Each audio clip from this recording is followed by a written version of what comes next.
ಆತ್ಮೀಯ ವಿದ್ಯಾರ್ಥಿಗಳೇ, ಇವತ್ತಿನ ತರಗತಿಯಲ್ಲಿ ಅಂತಾರಾಷ್ಟ್ರೀಯ ಹಣಕಾಸು ನಿಧಿ, ಅದಕ್ಕೆ ನಾವು IMF ಅಂತ ಕರಿತೀವಿ, ಇಂಟರ್ನ್ಯಾಷನಲ್ ಮಾನಿಟರಿ ಫಂಡ್ ಅಂತೇಳಿ, ಈ ಒಂದು ಅಧ್ಯಾಯದ ಬಗ್ಗೆ ಇವತ್ತು ಸಂಪೂರ್ಣವಾಗಿ ಚರ್ಚೆಯನ್ನು ಮಾಡುವಂಥ ಕೆಲಸವನ್ನು ಮಾಡೋಣ. ಪ್ರಾರಂಭದಲ್ಲಿ ಪೀಠಿಕೆಯನ್ನು ಗಮನಿಸೋಣ. ಇಲ್ಲಿ ನೋಡಿ, 1930ರ ದಶಕದೊಳಗೆ ವಿಶ್ವದಲ್ಲಿ ನಡೆದಿರುವಂಥ ಮಹಾ ಆರ್ಥಿಕ ಮುಗ್ಗಟ್ಟು ಏನಿದೆಯಲ್ಲ, ಆ ಮಹಾ ಆರ್ಥಿಕ ಮುಗ್ಗಟ್ಟು ಮತ್ತು 1939 ಮತ್ತು 45ರಲ್ಲಿ ನಡೆದಿರುವಂತಹ ದ್ವಿತೀಯ ಜಾಗತಿಕ ಮಹಾಯುದ್ಧ, ಎರಡನೆಯ ಜಾಗತಿಕ ಮಹಾಯುದ್ಧ, ಇವೆರಡೂ ಘಟನೆಗಳ ಆದಮೇಲೆ ಜಾಗತಿಕ ಆರ್ಥಿಕತೆಯಲ್ಲಿ ಅಸ್ಥಿರತೆ ಉಂಟಾಗ್ತದೆ. ಅದಷ್ಟೇ ಅಲ್ಲದೆ ವಿನಿಮಯ ದರದಲ್ಲಿ ಅಸ್ಥಿರತೆ ಉಂಟಾಗುತ್ತದೆ, ವಿದೇಶಿ ವಿನಿಮಯ ಕೊರತೆ ಉಂಟಾಗುತ್ತದೆ ಮತ್ತು ಜಾಗತಿಕವಾಗಿ ವ್ಯಾಪಾರದ ಮಟ್ಟ ಕುಸಿತ ಆಗ್ತದೆ. ಇವೆಲ್ಲ ಸಮಸ್ಯೆಗಳನ್ನು ನಾವು 1930ರ ದಶಕದಲ್ಲಿ ಕಾಣಬಹುದು. ಈ ಸಮಸ್ಯೆಗಳನ್ನು ಬಗೆಹರಿಸಲು ಜಾಗತಿಕವಾಗಿ ಒಂದು ಹಣಕಾಸಿನ ವ್ಯವಸ್ಥೆ ಬೇಕಾಗ್ತದೆ. ಹೀಗಾಗಿ ಆ ಜಾಗತಿಕವಾಗಿ ನಾವೇನು ಮಾಡ್ತೀವಿ, IMF ಅನ್ನು ಸ್ಥಾಪನೆ ಮಾಡುವಂಥ ಕೆಲಸವನ್ನು ಮಾಡ್ತೀವಿ.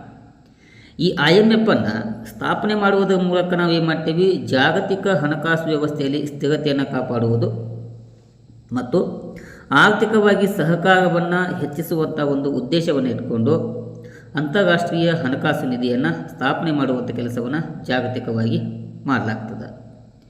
ಹೀಗೆ ಈ ಉದ್ದೇಶವನ್ನು ಇಟ್ಕೊಂಡು ಸ್ಥಾಪನೆಯಾದಂಥ ಈ ಅಂತಾರಾಷ್ಟ್ರೀಯ ಹಣಕಾಸು ನಿಧಿ ಏನಿದೆಯಲ್ಲ, ಇದನ್ನು 1944ರಲ್ಲಿ ಒಂದು ಸಮ್ಮೇಳನ ಆಗ್ತದೆ. ಆ ಸಮ್ಮೇಳನ ಬ್ರಿಟನ್ ವುಡ್ಸ್ ಸಮ್ಮೇಳನ ಅಂತೇಳಿ, ಅದು ಅಮೇರಿಕಾದಲ್ಲಿ ನಡೆಯುತ್ತದೆ. ಅದು ಎಲ್ಲಿ ಅಂತಂದ್ರೆ ನ್ಯೂ ಹ್ಯಾಫರ್ನಲ್ಲಿ ನಡೆದಿರುವಂತಹ 44 ದೇಶಗಳು ಒಳಗೊಂಡು ಏನು ಮಾಡ್ತಾವು, ಒಂದು ಸಭೆಯನ್ನು ಮಾಡಿಕೊಂಡು, ಸಮ್ಮೇಳನವನ್ನು ಮಾಡಿಕೊಂಡು ಈ ಅಂತಾರಾಷ್ಟ್ರೀಯ ಹಣಕಾಸನ್ನು ಸ್ಥಾಪನೆ ಮಾಡಬೇಕಂತೇಳಿ ಒಪ್ಪಿಗೆಯನ್ನು ಕೊಡ್ತಾವೆ. ಎಷ್ಟು? 44 ದೇಶಗಳು. ಯಾವ ಸಮ್ಮೇಳನ? ಬ್ರಿಟನ್ ವುಡ್ಸ್ ಸಮ್ಮೇಳನ. ಈ ಸಮ್ಮೇಳನದಲ್ಲಿ IMF ಮತ್ತು ವಿಶ್ವ ಬ್ಯಾಂಕ್ ಎರಡೂ ಸ್ಥಾಪನೆಗೆ ಒಪ್ಪಿಗೆಯನ್ನು ಕೊಡಲಾಗ್ತದೆ. ಹೀಗಾಗಿ ಆ ಸಮ್ಮೇಳನದ ಪ್ರತಿಫಲವಾಗಿ ಡಿಸೆಂಬರ್ 27, 1945ರಂದು ಅಂತಾರಾಷ್ಟ್ರೀಯ ಹಣಕಾಸು ಸಂಸ್ಥೆಯನ್ನು ಸ್ಥಾಪನೆಯನ್ನು ಮಾಡಲಾಗ್ತದೆ.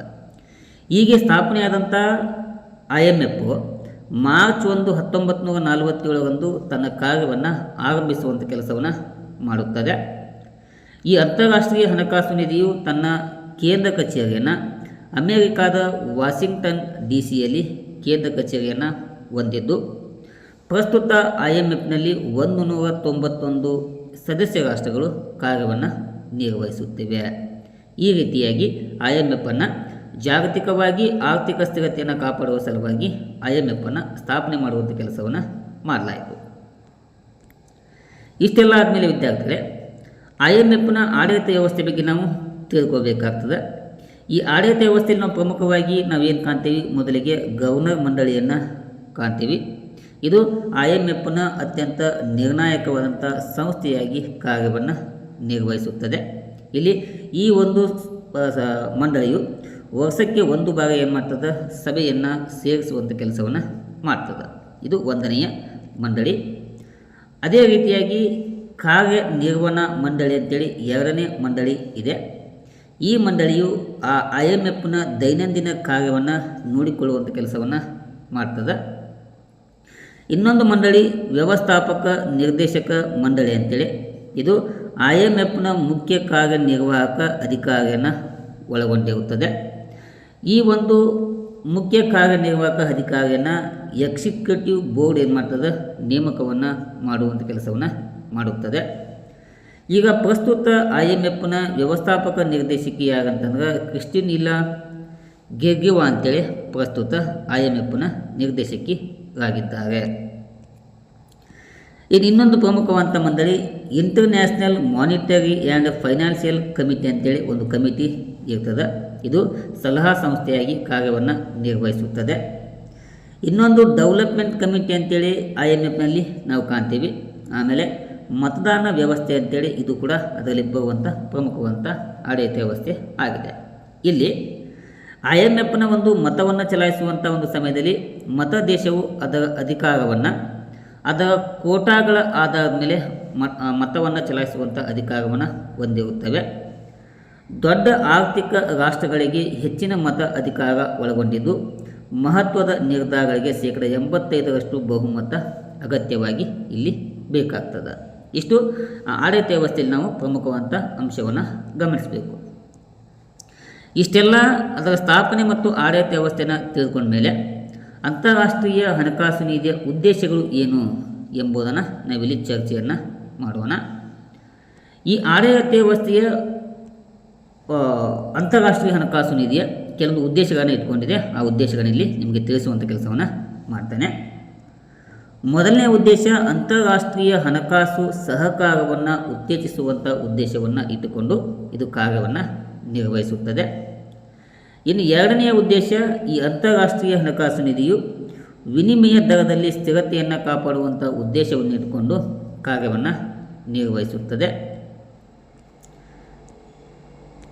ಇನ್ನೊಂದು ಉದ್ದೇಶ, ಅಂತಾರಾಷ್ಟ್ರೀಯ ವ್ಯಾಪಾರದಲ್ಲಿ ಅಭಿವೃದ್ಧಿಯನ್ನು ಅಥವಾ ಬೆಳವಣಿಗೆಯನ್ನು ಸಾಧಿಸುವಂಥ ಉದ್ದೇಶವನ್ನು ಇಟ್ಟುಕೊಂಡಿರುತ್ತದೆ.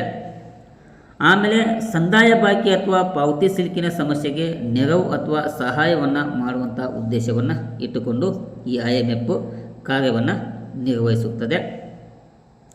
ಇನ್ನು ವಿನಿಮಯ ನಿರ್ಬಂಧಗಳನ್ನು ಕಡಿಮೆ ಮಾಡುವಂಥ ಉದ್ದೇಶವನ್ನು ಇಟ್ಟುಕೊಂಡು ಈ IMFನ ಸ್ಥಾಪನೆಯನ್ನು ಮಾಡಲಾಗಿದೆ. ನೆಕ್ಸ್ಟ್ ಒನ್, ಜಾಗತಿಕವಾಗಿ ಹಣಕಾಸು ವ್ಯವಸ್ಥೆಯಲ್ಲಿ ಸ್ಥಿರತೆಯನ್ನು ಕಾಪಾಡುವಂಥ ಉದ್ದೇಶವನ್ನು ಇಟ್ಟುಕೊಂಡು ಈ IMFನ ಸ್ಥಾಪನೆಯನ್ನು ಮಾಡಲಾಗಿದೆ.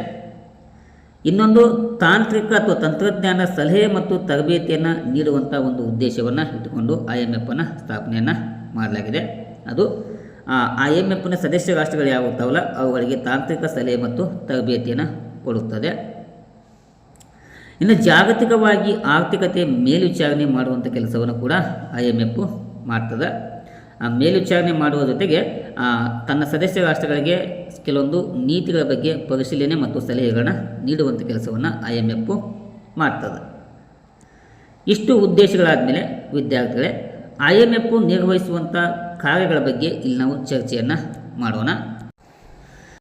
ಇದು ನಿರ್ವಹಿಸುವಂಥ ಮೊದಲನೇ ಕಾರ್ಯ ಮೇಲ್ವಿಚಾರಣೆ ಮಾಡುವಂಥ ಕಾರ್ಯವನ್ನು ನಿರ್ವಹಿಸುತ್ತದೆ. ಯಾವುದು? ಅಂತಾರಾಷ್ಟ್ರೀಯ ಹಣಕಾಸು ನಿಧಿ. ಅಂದ್ರೆ ಅವೇನು ಸದಸ್ಯ ರಾಷ್ಟ್ರಗಳಿರ್ತಾವಲ್ಲ ಆ ಸದಸ್ಯ ರಾಷ್ಟ್ರಗಳ ಆರ್ಥಿಕ ನೀತಿಗಳಾಗ್ಬೋದು, ಹಣಕಾಸು ವ್ಯವಸ್ಥೆ ಆಗ್ಬೋದು ಮತ್ತು ವಿನಿಮಯ ದರ ಆಗ್ಬೋದು, ಅವುಗಳನ್ನು ಪರಿಶೀಲನೆ ಮಾಡಿ ಅವುಗಳ ಮೇಲೆ ಮೇಲ್ವಿಚಾರಣೆ ಮಾಡುವುದರ ಮೂಲಕ ಆರ್ಥಿಕತೆಯಲ್ಲಿ ಅಸ್ಥಿರತೆ ಮತ್ತು ಸಂಕಷ್ಟದ ಸಾಧ್ಯತೆಯನ್ನು ಮುಂಚಿತವಾಗಿ ಗುರುತಿಸಲು ಈ IMF ಸಹಾಯವನ್ನು ಮಾಡ್ತದೆ. ಇನ್ನು ಎರಡನೇ ನಿರ್ವಹಿಸುವಂಥ ಕಾರ್ಯ ಸಾಲ ಸಹಾಯವನ್ನು ಒದಗಿಸುವಂಥ ಕೆಲಸವನ್ನು ಮಾಡ್ತದೆ. ಅವು ಎಂಥ ದೇಶಗಳಿಗಂತಂದ್ರೆ ಈ ಸಂದಾಯ ಬಾಕಿಯಲ್ಲಿ ಅಸಮತೋಲನ ಏನಿರುತ್ತಲ್ಲ ಆ ಅಸಮತೋಲನದ ಸಮಸ್ಯೆಯನ್ನು ಎದುರಿಸುವಂಥ ದೇಶಗಳಿಗೆ IMF ಏನು ಮಾಡ್ತದೆ? ಹಣಕಾಸಿನ ಸಹಾಯವನ್ನು ಮಾಡುವಂಥ ಕೆಲಸವನ್ನು ಮಾಡುತ್ತದೆ. ಹೀಗೆ ಹಣಕಾಸಿನ ಸಹಾಯವನ್ನು ಮಾಡುವುದರಿಂದ ಆರ್ಥಿಕ ಸ್ಥಿರತೆಯನ್ನು ಪುನಃಸ್ಥಾಪನೆಗೆ ಈ IMF ಸಹಾಯವನ್ನು ಮಾಡುತ್ತದೆ. ಇದು ನಿರ್ವಹಿಸುವಂಥ ಎರಡನೆಯ ಕಾರ್ಯ. ಇನ್ನು ನಿರ್ವಹಿಸುವಂಥ ಮೂರನೇ ಕಾರ್ಯ ತಾಂತ್ರಿಕ ಸಹಾಯವನ್ನು ಒದಗಿಸಿಕೊಡುವಂಥ ಕೆಲಸವನ್ನು ಕೂಡ ಈ IMF ಮಾಡ್ತದೆ. ಹೇಗೆ ಅಂತಂದ್ರೆ ಟ್ಯಾಕ್ಸಿನ ಸಿಸ್ಟಮ್ ಆಗ್ಬೋದು, ಬ್ಯಾಂಕಿಂಗಿನ ಸುಧಾರಣೆ ಆಗ್ಬೋದು, ಸಾರ್ವಜನಿಕ ಹಣಕಾಸಿನ ನಿರ್ವಹಣೆ ಆಗ್ಬೋದು. ಈ ಎಲ್ಲ ವಿಷಯಗಳಲ್ಲಿ ಸದಸ್ಯ ರಾಷ್ಟ್ರಗಳಿಗೆ ತಾಂತ್ರಿಕ ಸಲಹೆ ಮತ್ತು ತರಬೇತಿಯನ್ನು ನೀಡುವಂಥ ಕೆಲಸವನ್ನು ಕೂಡ ಈ IMF ಮಾಡುತ್ತದೆ. ಫೋರ್ತ್ ಒನ್, ತರಬೇತಿ ಕಾರ್ಯಕ್ರಮಗಳನ್ನು ಹಮ್ಮಿಕೊಳ್ತದೆ. ಯಾಕಂತಂದ್ರೆ ಅಲ್ಲಿ ಹಣಕಾಸಿನ ಅಧಿಕಾರಿಗಳಿಗೆ ಮತ್ತು ನೀತಿಯನ್ನು ರೂಪಿಸುವಂಥ ರೂಪಕರಿಗೆ ಆರ್ಥಿಕ ನಿರ್ವಹಣೆಯಲ್ಲಿ ತರಬೇತಿಯನ್ನು ನೀಡುವುದರ ಮೂಲಕ ದಕ್ಷತೆಯನ್ನು ಹೆಚ್ಚಿಸುವಂಥ ಕೆಲಸವನ್ನು IMF ಮಾಡ್ತದೆ. ನಿರ್ವಹಿಸುವಂಥ ಐದನೇ ಕಾರ್ಯ ವಿನಿಮಯ ದರದಲ್ಲಿ ಸ್ಥಿರತೆಯನ್ನು ಕಾಪಾಡುವುದು. ಯಾಕಂದ್ರೆ ಕರೆನ್ಸಿಯ ಮೌಲ್ಯದಲ್ಲಿ ಅತಿಯಾದ ಅಸ್ಥಿರತೆ ಉಂಟಾಗದಂತೆಯೇ ಮಾರ್ಗದರ್ಶನವನ್ನು ನೀಡುವುದರ ಮೂಲಕ ಕರೆನ್ಸಿಯಲ್ಲಿ ಸ್ಥಿರತೆಯನ್ನು ಕಾಪಾಡುವಂಥ ಕೆಲಸವನ್ನು ಈ IMF ಮಾಡುತ್ತದೆ. ನಿರ್ವಹಿಸುವಂಥ ನೆಕ್ಸ್ಟ್ ಒನ್, ವಿಶೇಷ ಡ್ರಾಯಿಂಗ್ ಹಕ್ಕುಗಳ ಹಂಚಿಕೆಯನ್ನು ಮಾಡ್ತದೆ. ಯಾಕಂತಂದ್ರೆ IMF ಏನು ಸದಸ್ಯ ರಾಷ್ಟ್ರಗಳಿರ್ತಾವಲ್ಲ ಅವುಗಳಿಗೆ SDR ಅಂದರೆ ವಿಶೇಷ ಡ್ರಾಯಿಂಗ್ ಹಕ್ಕು ಅಂತ ಕರಿತೀವಲ್ಲ ಅವುಗಳನ್ನು ಹಂಚಿಕೆ ಮಾಡುವಂಥ ಕೆಲಸವನ್ನು ಕೂಡ IMF ಮಾಡ್ತದೆ.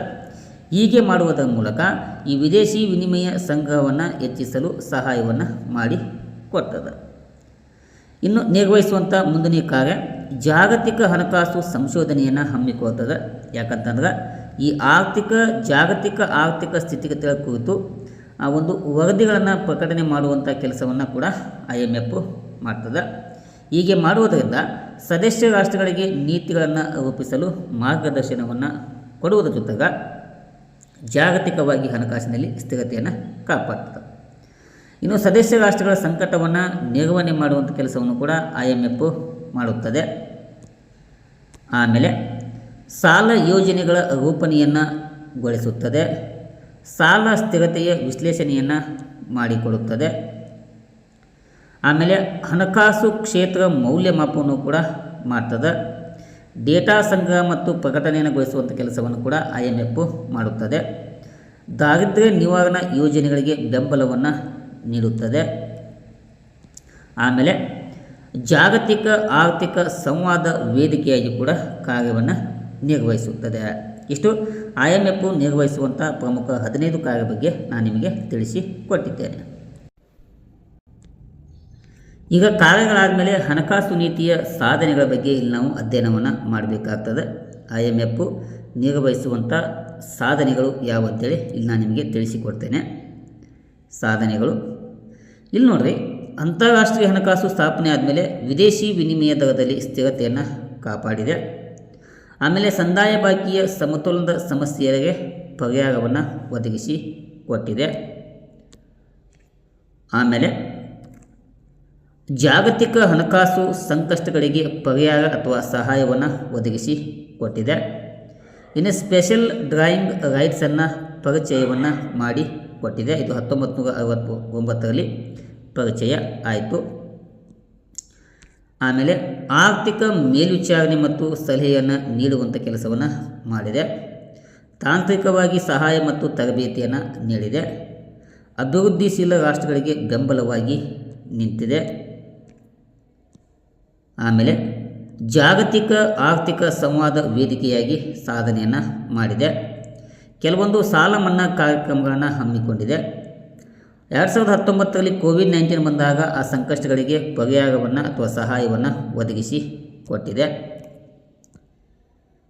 ಆಮೇಲೆ ಹಣಕಾಸು ಕ್ಷೇತ್ರದಲ್ಲಿ ಸುಧಾರಣೆಯನ್ನು ಕೈಗೊಂಡಿದೆ. ಪಾರದರ್ಶಕತೆಯನ್ನು ಹೆಚ್ಚಿಸುವಂಥ ಪ್ರಯತ್ನವನ್ನು ಮಾಡಿದೆ. ಈ ದ್ರವ್ಯ ಭಾರ ನಿಯಂತ್ರಣವನ್ನು ಸಾಧಿಸುವಂಥ ಕೆಲಸವನ್ನು ಮಾಡಿದೆ.